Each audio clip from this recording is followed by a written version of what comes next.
हमारा आज का टॉपिक है जी अर्थ की रोटेशन एंड रेवोल्यूशन।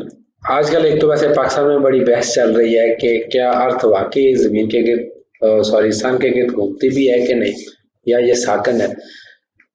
काइंडली एक तो मेरी ये बात याद रखें कि आपने साइंस का पेपर अटेम्प्ट करना है तो इसमें आपने रिलीजन को अंदर नहीं लेके आना है। एक तो पहले ये बात याद रख लें, otherwise you gonna lose marks और आप पेपर में फेल हो सकते हैं। It's very clear. Scientifically space sciences में साइंटिस्ट को कोई कंफ्यूजन नहीं है। अर्थ जो है वो अपने सेंटर के गिर्द स्पिन कर रही है, जिसको हम रोटेशन कहते हैं, और अर्थ सन के गिर्द घूमती है। इस पे किसी किस्म का कोई इबहम है ही नहीं। It's very simple. तो जनाब, जब अर्थ अपने सेंटर के गिर्द स्पिन करती है, जिसको हम रोटेशन कहते हैं, तो उसकी वजह से डे एंड नाइट फॉर्मेशन होती है। और अर्थ जब सन के गिर्द रिवॉल्व करती है, जिसको हम रेवोल्यूशन कहते हैं, तो उससे सीजन बनते हैं। तो हमारा ये आज का टॉपिक है, इस पर हम डिटेल में डिस्कस करेंगे जनाब। सबसे पहला आ गया हमारा अर्थ का रोटेशन। अर्थ जो है वो अपने सेंटर, जो एक इमेजिनरी लाइन उसके सेंटर से गुजरती है, ये जहां से जो आपको नजर आ रही है, दैट इज कॉल्ड एक्सिस, इसके गिर्द घूमती है। और इसके जो मोशन है ये काउंटर क्लॉकवाइज होती है, या वेस्ट टू ईस्ट इसको हम कहते हैं। और जब ये अर्थ इस तरह घूमती है तो ऑब्वियसली उसकी वजह से डे एंड नाइट फॉर्मेशन होती है।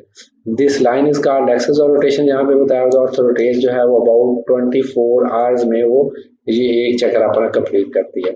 अच्छा, अब इसमें अपने ये बात याद रखनी है कि अगर अर्थ खुद अपने गिर्द चक्कर लगा रही है और साथ साथ जारी बात है जब अपने गिर्द चक्कर लगा रही है तो वो रिवॉल्व भी कर रही है। ये मैं आपको जरा समझा दूं। फर्स्ट की अगर हम कहें कि जनाब ये सन है यहाँ पे, और ये अगर सन है तो अर्थ जो है वो अपने गिर्द चक्कर लगा रही है, तो मीन वाइल वो क्या कर रही है, वो सन के गिर्द भी चक्कर लगा रही है। ठीक है, तो जब वो सन के गिर्द भी चक्कर लगा रही है तो जो रेफरेंस पॉइंट आपका सन है उसके लिहाज से जब हम इसका टाइम कैलकुलेट करते हैं तो वो एग्जैक्ट 24 आवर बनता है। बट यही अगर हम किसी और स्टार के रेफरेंस से चेक करें तो एक्चुअल पॉइंट जो वो ड्यूरेशन है अर्थ के ऑर्बिट कंप्लीट करने का, वो 24 आवर नहीं है, बल्कि उससे कोई 4 मिनट लेस है।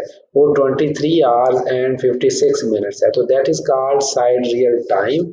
और अगर हम सन के रेफरेंस से करें जिसको हम 24 आवर एग्जैक्ट करते हैं तो दैट इज सोलर टाइम। तो ये बात का ऑब्जेक्टिव में एग्जामिनर पूछ लेते हैं कि सोलर टाइम और साइड रियल टाइम में फर्क क्या है, या इनमें से ज्यादा कौन सा कम कौन सा है। तो side real time actual side real time में होता है। अगर हम न्यूट्रल किसी पॉइंट से ऑब्जर्व करें तो वो एक्चुअल पॉइंट टाइम है।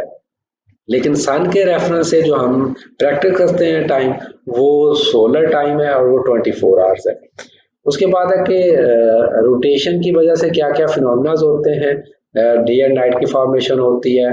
अर्थ का जो टिल्ट है वो आपको पता है 23.5 डिग्री है, तो इसकी वजह से हमें जो पोल स्टार या पोलैरिस एक सितारा होता है जो हमेशा नॉर्थ में, अर्थ अगर रोटेट कर रही है तो हमेशा नॉर्थ में हमें एक स्टार नजर आता है जिसको पोल स्टार या पोलैरिस बोलते हैं, वो हमें इधर नजर आता है रोटेशन की वजह से।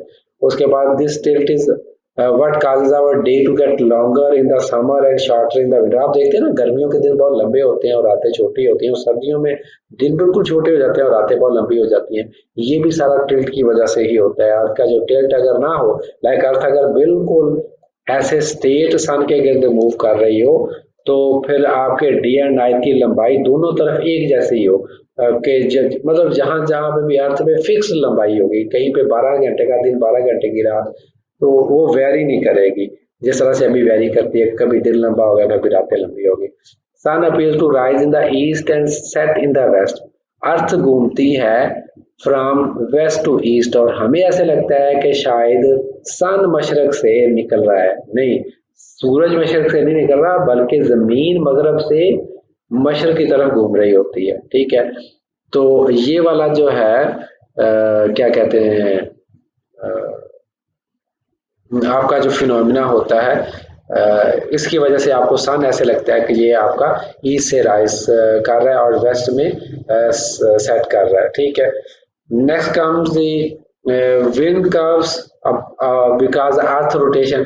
आपके जो करंट्स हैं और जो विंड्स हैं वो कर्व करती हैं। एक्चुअली अगर हम अर्थ की बात करें तो इक्वेटर पे गर्मी होती है और आपको पता है पोल्स की तरफ सर्दी होती है, तो हमेशा जो हवाएं हैं वो गर्म हवाएं सर्द इलाके की तरफ जाती हैं, सर्द हवाएं गर्म इलाके की तरफ जाती हैं। तो होना तो चाहिए कि ये यहाँ से हवा बिल्कुल सीधी पोल्स की तरफ जाए और इधर नीचे भी इसी तरह सीधी पोल्स की तरफ जाए, लेकिन ऐसा नहीं होता। ये जो विंड्स हैं उनकी डायरेक्शन क्या होती है, बदल जाती है। तो जो उनकी जो डायरेक्शन बदलती है वो आपकी अर्थ की रोटेशन की वजह से बनती है। वो डायरेक्टली पोल की तरफ नहीं करती, बल्कि उनमें कर्वेचर पैदा हो जाता है। तो वो जो कर्वेचर है या उनकी जो डायरेक्शन में चेंज आती है वो आपकी अर्थ की रोटेशन की वजह से होता है। उसके बाद नेक्स्ट आपका आ गया जनाब ओशन करंट्स। उनमें भी जो कर्व पैदा होता है clockwise in the northern hemisphere and counter clockwise in the southern hemisphere, वो भी अर्थ की रोटेशन की वजह से होता है।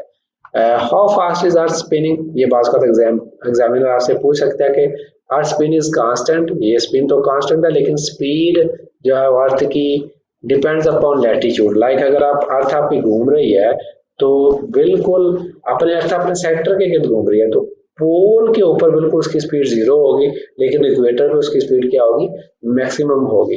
तो द सर्कमफेरेंस इज रफली 24,898 miles or simply 40,070 kilometre. This area is called equator. तो ये इक्वेटर पे आपको पता है कि जो अर्थ की जो सर्कमफेरेंस है, अगर उसको हम डिवाइड कर दें 24 आवर्स पे, कि ये 40,070 को हम 24 आवर पे डिवाइड करें, तो व्हाट यू विल गेट के जो आपकी अर्थ है वो 1037 या राउंड करके समटाइम पीपल से 1000 माइल्स पर आवर, तकरीबन 1 घंटे में 1000 माइल का डिस्टेंस कवर कर रही होती है जब अर्थ मूव कर रही होती है। ठीक है, तो काउंटर क्लॉकवाइज ऑब्वियसली इसकी मोशन है। ये बात जनाब आपको क्लियर होगी। तो ये वे आप अर्थ की जो स्पीड है रोटेशन की बात एग्जामिनर पूछ लेता है, तो ये आपको पता होना चाहिए। The speed decrease more as you go further north. अच्छा, अब स्पीड जैसे जैसे आप नॉर्थ की तरफ जाते हैं, जारी बात है जो आपको पता है कि जो अर्थ है वो आपकी नॉर्थ की तरफ या साउथ की तरफ जैसे जैसे जाएंगे तो जो एरिया है वो क्या होता जाएगा, कम होता जाएगा। तो ऑब्वियसली स्पीड उसी लिहाज से आपकी क्या होती जाएगी, कम होती जाती है। और आप बिल्कुल जब पोल पे चले जाते हैं तो स्पीड आपकी जो है वो 0 हो जाती है। देन कम्स दी आपका जो है speed at the north and south pole is 0, ये आपको मैंने पहले बता दिया। Then comes the revolution. उससे पहले बात एक क्वेश्चन है छोटा सा कि what happen if the earth stop spinning. अगर अर्थ जो है वो आपकी स्पिन करना छोड़ देती है तो फिर क्या होगा। अच्छा, अर्थ अगर स्पिन करना छोड़ देती है तो आपको ये पता होना चाहिए कि अर्थ के स्पिन की वजह से जो एटमॉस्फेरिक एयर है, जो आपके एटमॉस्फेयर है वो भी स्पिन कर रहा है, तो वो तो नहीं रुकेगा एकदम स्पिन करने से। तो क्या होगा कि अगर अर्थ स्पिनिंग स्टॉप हो जाती है तो जितने भी ऑब्जेक्ट्स हैं वो फ्लाई कर जाएंगे अर्थ की के गिर्द जो एटमॉस्फेयर है उसकी मोशन की वजह से। The probability of earth stopping spin is practically 0। ऐसा हो तो नहीं सकता, लेकिन अगर हम परज्यूम भी कर लेते हैं तो क्या होगा, theoretically however if earth did stop moving suddenly, there would be an awful effect। उसमें क्या होगा, the atmosphere would still be moving at the original speed of the earth rotation। This means that everything would be swept off land including people, buildings and trees and topsoil। तो ये सारे के सारे जो है वो फ्लाई कर रहे होंगे, तमाम ऑब्जेक्ट फिर जो है वो फ्लाई कर रहे होंगे एयर के अंदर।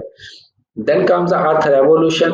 रेवोल्यूशन से क्या मुराद है कि जो अर्थ है वो आपकी सन के गिर्द चक्कर लगा रही है, तो दैट इज कॉल्ड रेवोल्यूशन। और जिस एरिया में चक्कर लगाती है that is called orbit. First क्या, ये आपका सन है और अर्थ का ये ऑर्बिट है जो जिस जगह पे वो चक्कर लगा रही है। और एक चक्कर को हम 1 पीरियड बोल देंगे या 1 ऑर्बिट बोल देंगे। और वो जो 1 पीरियड है या जो 1 ऑर्बिट है that is exactly 365.242 days। Normally हम कहते हैं कि जो हमारा साल है वो 365 दिनों का होता है, बट ये जो 2.242 या जिसको पॉइंट राउंड ऑफ करके 0.25 हम कह देते हैं, ये फिर हर 4 साल बाद हम इसको अगर ऐड कर लें तो ये किसके बराबर हो जाता है, ये बराबर हो जाता है 1 डे का। देयरफॉर व्हाट वी डू कि हर 4 साल बाद आपका जो साल है वो 366 दिनों का होता है, जिसको हम लीप ईयर कहते हैं। क्या बोलते हैं?